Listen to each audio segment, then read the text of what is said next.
It's the eCommerce Master Plan podcast. Here to help you solve your marketing problems and grow your e-commerce business.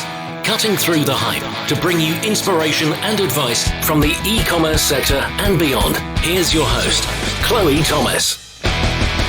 Hello and welcome. I'm Chloe, and this week I'm just going to jump straight into a couple of pieces of interesting stuff that I've got here to share with you.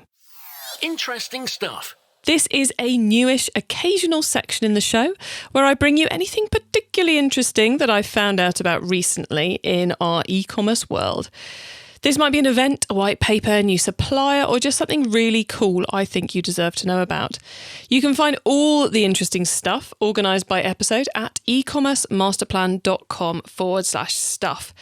This week I've got two things to tell you about, and they're both webinars hosted by me that you can attend for free.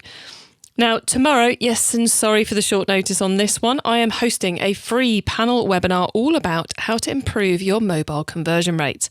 I'll be joined by Ainsley Peake, that's Cox & Cox's head of e-commerce, and Nick Stragnell, e-commerce consultant and ex-head of online trade and experience at Bowden. You may well remember him from episode 236. We will be covering all kinds of ways to improve mobile performance from checkout and on-site optimization right the way through to marketing. Plus, you will get the chance to have your questions answered too. You've got a bit more notice for this second online event. Again, it's free, and this one is on the 23rd of April, so a couple of weeks away. This one is more of an interview than a panel, as I'm going to be chatting with Simon Horton, the marketing director of the LSE Retail Group. They sell lights. And we're going to be chatting about the huge digital transformation journey they have just been on, including, ready for this Magento people, including upgrading their Magento 1 to Magento 2. We're going to go through it in a fair bit of detail, and I know we're going to get some really interesting nuggets out of it for you all. Again, you're going to have the chance to get your questions answered. You will find the links to sign up for both or either of them for free at ecommercemasterplan.com/stuff. In today's episode, we're talking about selling your e-commerce business because it's been quite a while since I've had a business broker on here. Well, I shouldn't say business broker, really, someone who can help you sell your business on here, because you should always be building a business with a mind to sell it because it keeps you focused on just how to make it work as well as it possibly can. So I've got a fantastic guest on today who's got some real serious e-commerce and Amazon selling experience himself, and who now works helping e-commerce businesses to realize the most they can, or e-commerce business owners, I should say, to realize the most they possibly can for their businesses. Even if you don't think selling your business is in your near future, you are still going to pick up a whole host of useful tips from this. I just couldn't stop our guests from giving tips. So do stay tuned. Before we get to that, though, please do check out the sponsors. This podcast is brought to you by Klaviyo, the growth marketing platform used by more than 30,000 e-commerce brands globally. In uncertain times, supporting your community and fostering relationships by being open and empathic is a strategy that will be appreciated and remembered far beyond today. One of the best channels to deliver these communications through is, and always will be, email. Email marketing is one of Klaviyo's foundational offerings, and when you leverage personalization driven by customer insight, you will create memorable marketing moments that cultivate lifelong relationships. Klaviyo truly understands how challenging it is for each and every business right now. Klaviyo is here to help brands communicate, engage, and foster relationships now and when all of this is just a distant memory. Visit klaviyo.com/masterplan. That's klaviyo.com/masterplan. With SendPro Online from Pitney Bowes, you can simply print postage stamps and shipping labels even when working remotely. For as low as $4.99 a month, you'll get access to special discounts and save up to 40% off USPS Priority Mail. Plus, for being an e-commerce masterplan listener, you'll receive a free 30-day trial to get started and a free £10 scale to ensure that you never overpay. That includes being able to schedule package pickups and track shipments from departure to arrival. Go to pb.com pb.com/masterplan to access this special offer for a free 30-day trial plus a free £10 scale to get started. That's pb.com/masterplan to experience savings in your shipping costs with a free trial of SendPro Online from Pitney Bowes. And now to introduce today's guest expert. Chris Shipferling is the managing partner at Global Wired Advisors, who help e-commerce business owners to sell up. With over 1,000 transactions under their belts, they really know what they're talking about. Hello, Chris. Hi, Chloe. How are you? I'm good, and it's been a while since we've talked about selling an e-commerce business on the podcast, so I am really excited to up my knowledge again and to help many of the listeners who maybe haven't heard one of our episodes on that before to understand a little bit more about it. But before we get into that, could you let us know how you got involved in this wonderful world of e-commerce? Yes, I absolutely can. So my career started about it's 2020. So 17 years ago. Every flip of the calendar just makes me feel older and older and older. So I originally started in sales and marketing as a, just pretty much entry level, worked my way up with a company that we were able to grow as a management team to 22 million, left that as a, executive sales and marketing director there.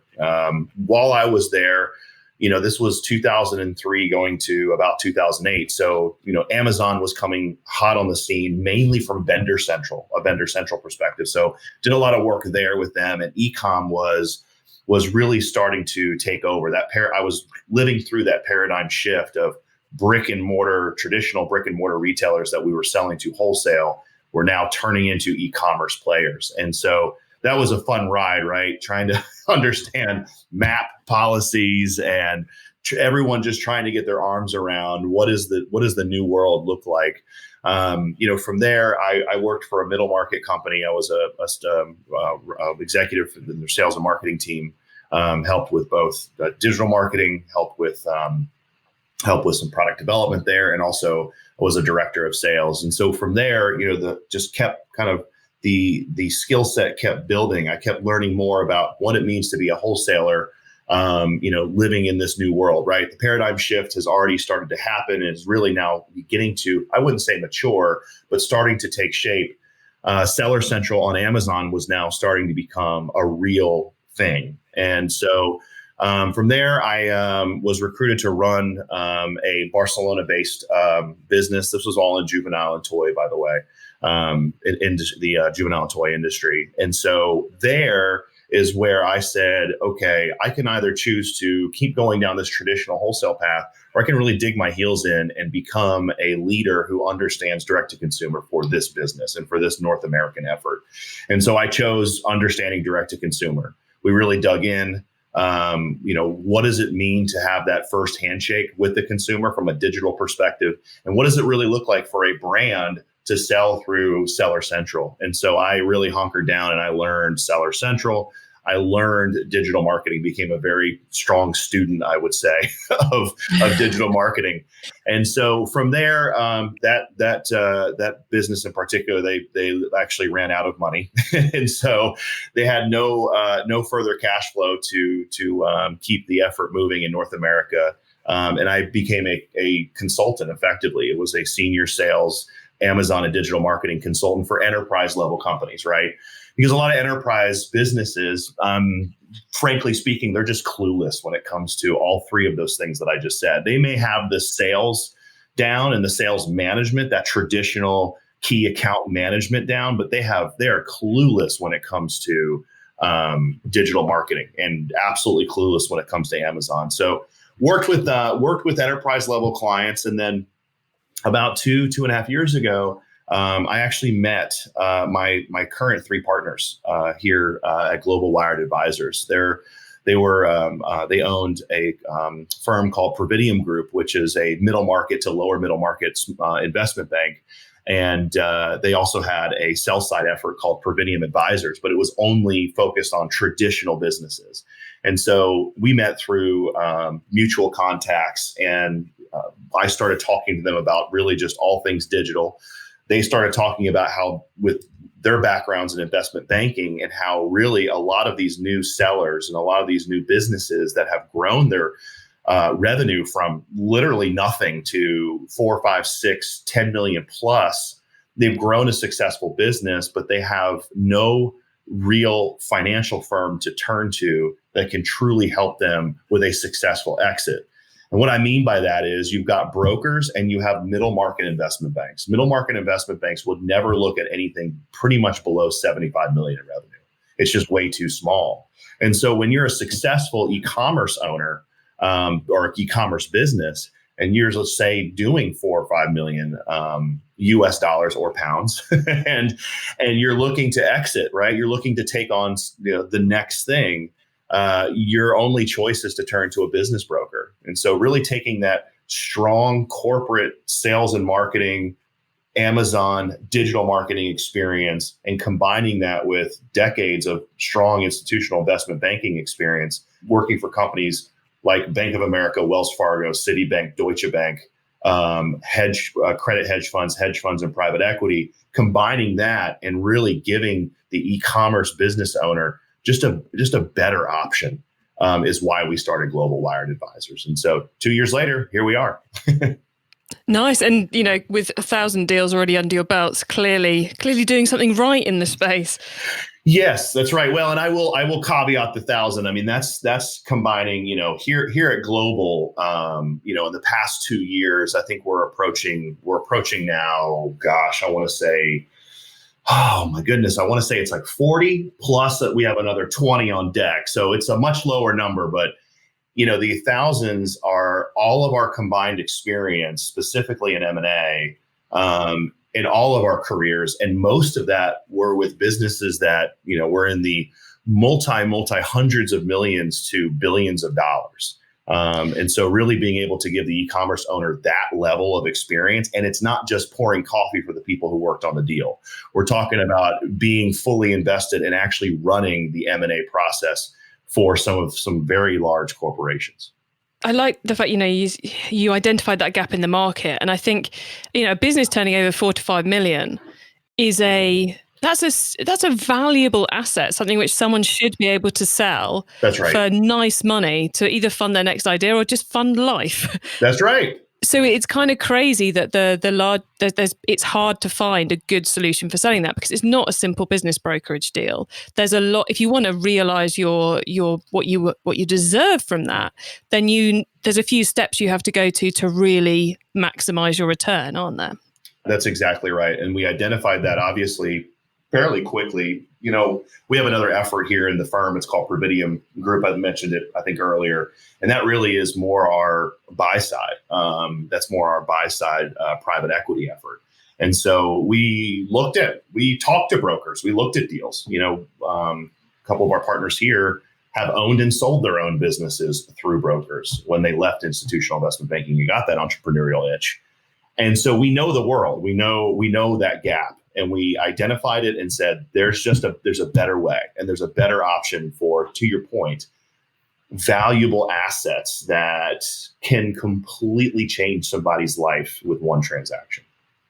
For those who are listening, let's give them some advice and help them head along this road themselves. But if you're thinking about, maybe I want to sell out, how far before the day of sale do you need to start thinking about it? Great question. So, typically what we tell folks is, if you're thinking about potentially selling your company, you want to start looking around 18 to 24 months prior to knowing that you want a successful exit. And there's a lot of reasons for that, mainly just around, hey, let's take a look under the hood and make sure that things are starting to get structured in a way that once the business goes to market, it's a clean business. It's a sellable business. Let's make sure there's no, what we call around here, Easter eggs that would be found in due diligence. And let's start talking about some goals, right? Because a lot of people have bad assumptions when it comes to selling their company. They think it's done on revenue. They don't understand cash flow. They don't understand EBITDA. They don't understand the financial metrics effectively wildly different than digital marketing metrics Mm-hmm. that are used when it's time to sell your company. And so really just getting the business owner to understand the financial metrics that are involved and starting to also understand your goals and placing them against those financial metrics. To make sure it's clean. What did you mean by a clean structure? Books. We deal with a lot of very, very busy small business owners, and rightfully so. And one of the things that unfortunately tends to get neglected, you've got these brilliant digital marketing minds, you've got these, brilliant product development minds, and just not very smart financial minds. So they're not very good at math. And so typically what I mean by clean is clean up your books, getting the accounting clean, making sure you as the business owner and us as your intermediary, as your M&A advisor, we fully understand the finances before taking your business to market. Because it's the first thing that a potential acquirer is going to look at. The business owner always goes immediately to, but look at all of my differentiation. Look at all of the beautiful things that I've created. And a financial mind, a capital-driven mind is going to go, I want to see if it's actually made money. And then let's talk about all the beautiful things you created. Cool. And then you also mentioned Easter eggs. Now, Yes. It's quite close to Easter right now. And I'm sure we all know what a real Easter egg is. But can you just explain a little bit about, maybe give a couple of examples of the sorts of things that might be an Easter egg in an e-commerce business? Oh man, an Easter egg. Let's see. There could be a lot of examples here. I'm just trying to rack my brain. Basically, an Easter egg, I would say, defined at 30,000 feet, are things that just weren't. The business went to market too fast. This happens in broker world a lot. The business went to market too fast, and when a potential acquirer was really digging into the numbers, they realized that the numbers were bad, they were wrong, and now the business is either not sellable, and or the business is going to get retraded. And what I mean by that is potential acquirer says, I want to pay $3 million for your business based on cash flow times a multiple plus whatever inventory you may have, right?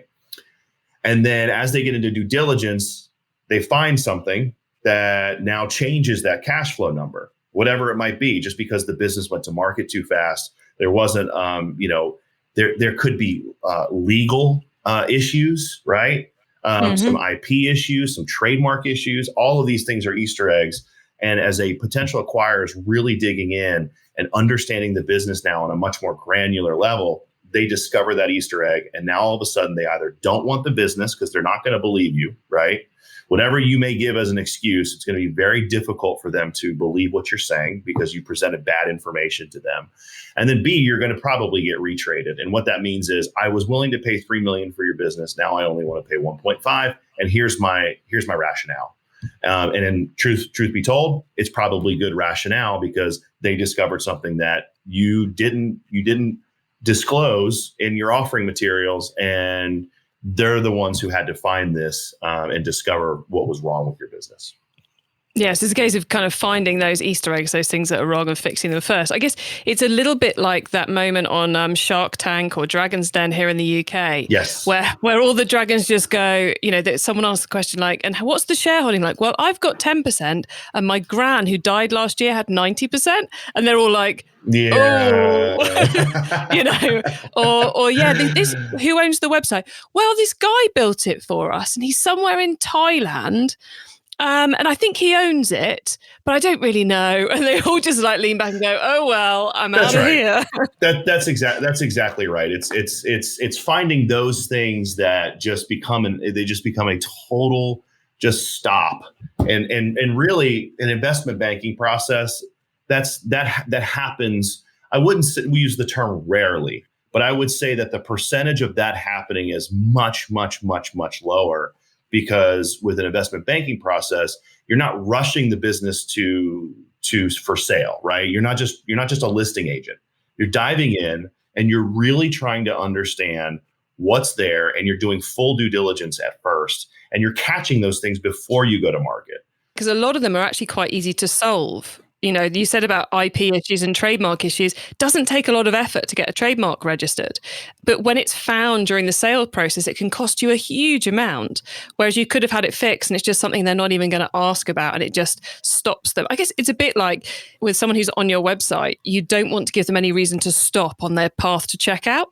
And it's a bit like the same thing, isn't it? It's just clearing the deck so that person could just go, yeah, I want your business. I'm powering through to sign on the dotted line and give you many millions of pounds. Well, that's exactly right. And using the right, this is a little bit of a plug on us, so just bear with me, but using the right intermediary, it matters, right? I mean, it really does matter to get maximum value out of your business. And that's not just a sales pitch, that's just reality. When you're presenting a business to a buyer, right, that is cleaned up, that the offering materials now package it and present it and position in a way that not only makes it make perfect sense from a rear view perspective, but also makes sense from an opportunistic or what I call a windshield perspective too. Mm-hmm. So that right firm, because the buyer and the seller, and particularly the intermediary and the buyer, the market always wants to do tug of war with you. Right? You always want the market to pay on future cash flow. You always want the market to pay on the future of the business. But the market wants to pay on trailing 12 months of cash flow in the lower middle market, specifically in the world that most of your listeners live in. And so it's this constant tug of war. So if you position the business poorly and all you're doing is positioning the business from a rear view perspective, then you're probably not going to get maximum value, right? But if you position it from a opportunistic perspective that passes a sniff test, right? So you're creating financials, you're creating a pro forma that makes perfect sense. You're outlining all of the things on why this business can now, in the new hands of a capital buyer, can grow and can scale. That's going to make the difference between, in some cases, millions of pounds. And again, you're talking about a transaction here that even now down to the granular level like that, the difference between millions of pounds, that's a huge difference. And so who you choose to take your business to market, I mean, it really does matter. I like the fact you say, about how you package it up. And I guess the most universal example of this is I suspect most of the listeners have had to pick between CVs to decide who to interview for jobs. And how you pick up like a CV and trying to get the meat out of that CV is just like, it's a nightmare because it's not formatted right. They've not given you the details they need. And when you actually sit in front of them, if you, for some God unknown reason, decide to actually interview them, you suddenly decide they're amazing, but their CV was terrible. But then you get a CV that has bullet point that matches your job description. And you're just like, yes, this person bothered to read it and they bothered to format a CV. It's a bit the same, isn't it? You make it easy for the buyer by giving them all the information they need in an easy format. And that is hard to do. Well, it is. And, this is where also the many decades of investment banking experience also come in, because every buyer wants to talk. They want, if they're interested, they want to talk immediately to the owner. We actually sold a business last week. The buyer and seller never spoke, not one time. We sold the business from start to finish, soup to nuts, and we got the seller was elated. I mean, could not believe that we got indexed above market multiples for sure. And so that's where our investment banking experience kicks in, right? So I gave you my experience, and what I do for the firm is I'm usually the first conversation someone has, just like we're having right now, kind of talking about who we are, what we do. Et cetera, et cetera. But I also, because of my experience, I'm the one with my team, I'm working on all the opportunistic and diagnostic, all the information that's going to go into the offering memorandum, or they also call it a AOM, basically for short. Mm-hmm. And so I'm putting all the future stuff in there, but then my three partners are all deal runners. And so the three of them, when they're talking to a potential buyer of a business, to your point about looking at the CV and then also then talking to them can be worlds apart. When you speak to one of our deal runners, the investment banking experience just kicks in, and immediately you go, okay, these guys, they sound like they know what they're talking about. And Chloe, you as an e-commerce expert, if I came to you and I started acting like I knew what I was talking about when it came to SEO, you're going to pick up on it immediately. That I really don't know what I'm talking about. And so there's a lot of that that's occurring over here too, is that when, and again, going back to it matters who you use. when you start speaking to a deal runner from our firm, it's immediately apparent that we know the business very, very well. We know it from soup to nuts. And we also know that, from an opportunistic perspective, it's packaged well, but then from a financial perspective, we're able to defend all of our numbers. And a broker doesn't do any of that. The minute you say, I'm interested in this business, and a buyer says, I'm interested in this business, they're going to put you on the phone with the seller. And so the seller ends up selling his own business, which is just a world of distraction, number one. And number two, a seller doesn't know how to sell his own business. If he did that, he would just do it on his own anyway, right? Well, yeah, and it's like your point about SEO. Whilst you don't want someone trying to tell you they know about SEO, what you don't want is, as a buyer, you don't want the seller, when you say, how's the SEO performing, them to tell you, spend 2 hours explaining every inch of their SEO strategy. That's right. Because it's not important to the sale, is it? And that's right. And I just keep going back to the fact you said you sold one last week where the buyer and the seller never spoke, and just how amazing that must be for the seller. Didn't have to have any meetings, or pretty much no meetings. Not one. In fact, it's about to happen again. We're about to go under LOI with a business, a vitamins business, where buyer and seller will have never spoken, and they probably will never speak. We just play all the offense, we play all the defense, because that's what we're used to. The investment banking process, that's what it is. An investment banking process is someone who is highly invested in the selling of your business from start to finish. And so, the first time they met actually was at a closing dinner. So we threw a closing dinner for him because it was a big deal. The seller was able to, come out and, he made millions of dollars, and the buyer was very happy to buy the business. And the first time they met was at a restaurant after everything was closed. So, and I would say that's also, if I were to really talk about a huge differentiator, I think I walk through a lot, but I would say one of the bigger ones is the fact that, you're not selling your business with a listing agent. You're selling your business with real investment banking professionals who will actually sell your business and truly go out there and find the best acquirer for you. E-commerce Master Plan is supported by some of the greatest companies in the e-commerce sector. Here's a reminder of who they are. How are the leading D2C brands growing their businesses? They're using Klaviyo, the growth marketing platform chosen by over 30,000 global innovative online brands. Klaviyo believes in supporting growth, which is why they won't tie you into lengthy contracts, hidden setup or support fees, or feature-based pricing. With a platform that's both powerful and easy to use, it's no surprise so many brands have switched to Klaviyo. Looking for one more compelling reason? Brands switching to Klaviyo see an average of 62 times ROI on their investment. Ready to learn more? Visit klaviyo.com/masterplan. That's klaviyo.com/masterplan. With SendPro Online from Pitney Bowes, you can simply print postage stamps and shipping labels, even when working remotely. For as low as $4.99 a month, you'll get access to special discounts and save up to 40% off USPS Priority Mail. Plus, for being an e-commerce master plan listener, you'll receive a free 30-day trial to get started and a free £10 scale to ensure that you never overpay. So you can calculate the exact postage online, print from your PC, and avoid trips to the post office. Go to pb.com/masterplan to access this special offer for a free 30-day trial plus a free £10 scale to get started. That's pb.com/masterplan to experience savings in your shipping costs with a free trial of SendPro Online from Pitney Bowes. It's time for the top tips round.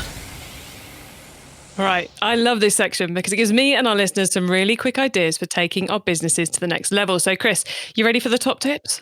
Yes, I am. If I stumble, please just bear with me. No problem at all. Well, look, the book top tip. If everyone listening to this podcast agreed to take Friday off and read a book to make their business better, which book would you recommend? Oh, hands down. Probably one of my favorite books is The E-Myth Revisited by Michael Gerber. I love that book.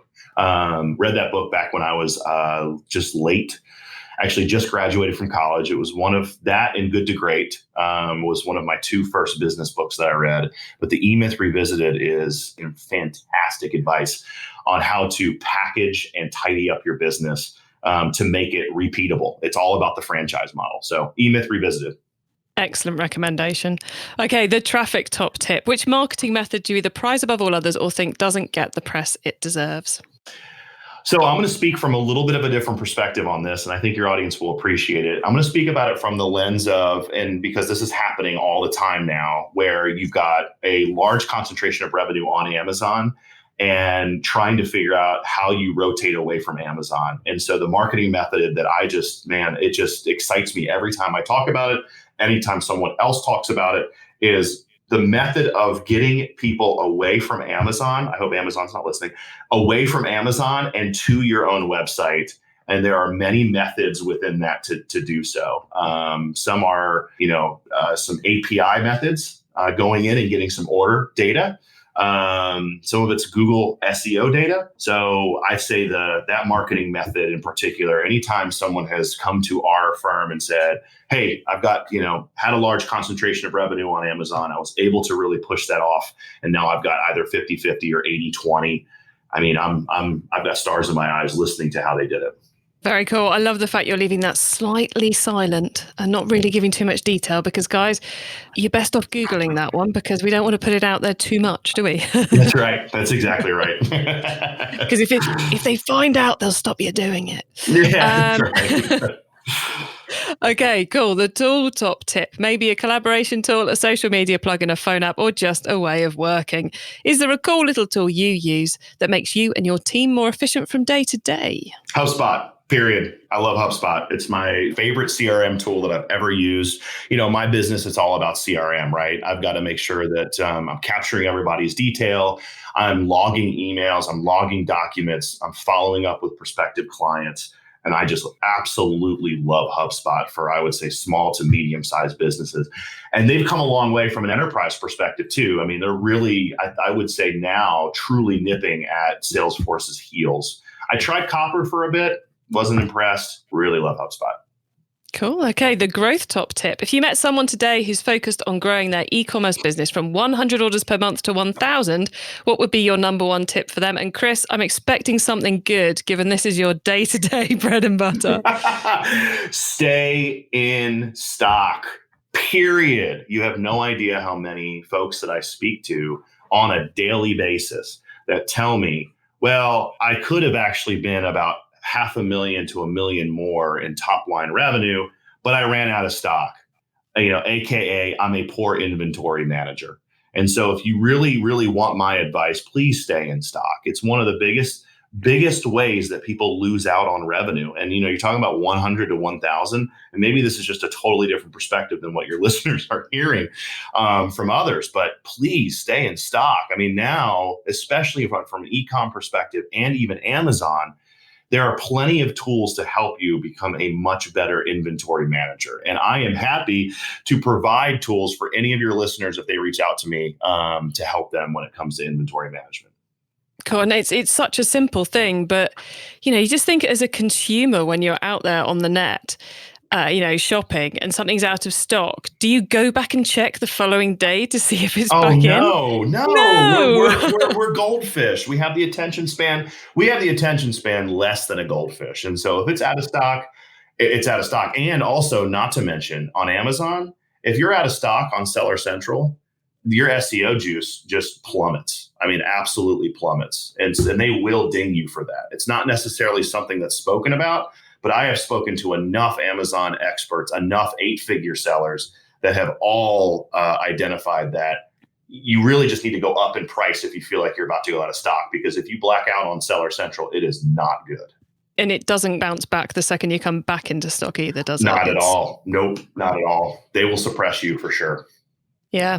Okay. So a lot of good top tips there. Chris, you said if anyone wants to get in contact with you, well, now's the time to tell them how. Yeah. Before we say goodbye, tell us how they can find both you for those tool tips and also your business on the web and social, please. Absolutely. So you can go to Google for 10% of your listeners that use Yahoo, or 5% that use Bing.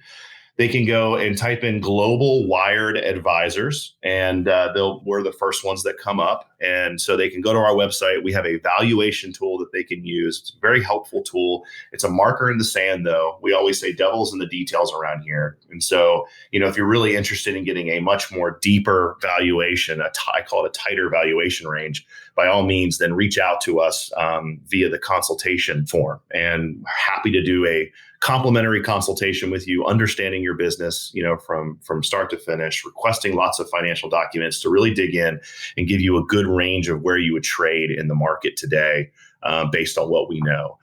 So that's really our website is our hub. As far as the tools, my email address is cs@globalwiredadvisors.com. So it's pretty simple. And if you have your listeners reaching out and they just need some resources, by all means, I'm happy to give them any of those resources that I mentioned around the inventory. And then we've got other resources as well.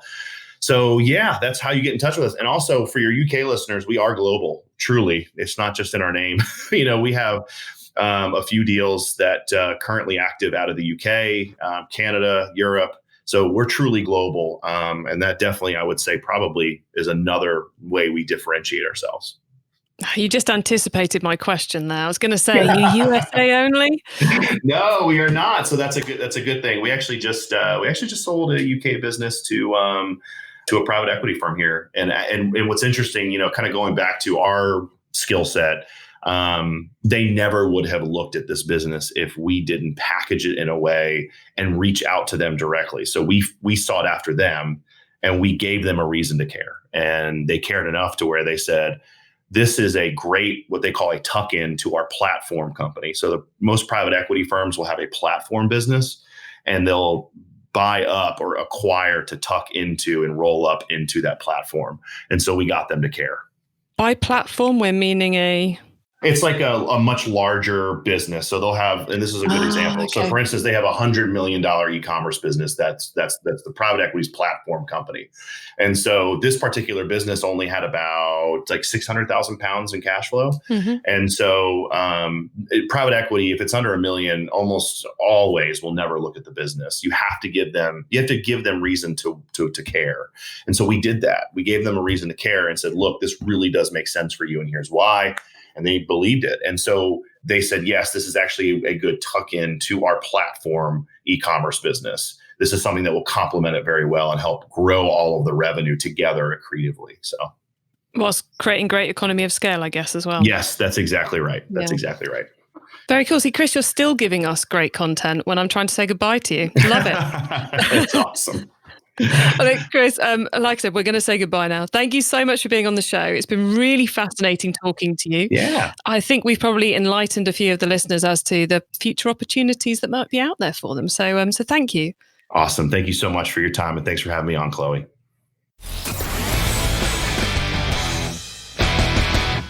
Well, there you go, guys. Another angle of e-commerce covered to give you kind of an insight into what you could do with your business and how to make sure you make the most out of it. It's kind of like selling is one of those things you often don't hear about. And the thing is, there are good ways to do it and there are bad ways to do it, like everything in business. And if you don't know about the good ways, then it can cost you a huge amount because there's a lot of little tips and tactics like using someone who knows what they're doing, who does this day in, day out to package your business well, get it ready for sale, let you know how much you should expect. And amazingly in that situation, do all the negotiating for you. How cool is that?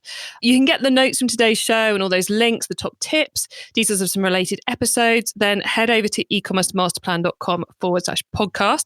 And in those related episodes, we've got, if you're an eMyth fan, I'll put, I'm writing it as I speak, I will put my interview with Michael Gerber himself. And we've had a couple of other people talking about selling businesses, so I'll add those in. So it might be a bit of a bumper-related episodes section for this one. And if you're enjoying the e-commerce master plan podcast, then please do give us a review. Apple Podcasts, iTunes, Shopify, any of those. Feedback via the review app is greatly appreciated. I hope you have a great week and keep optimizing. Thank you for listening to the e-commerce master plan podcast.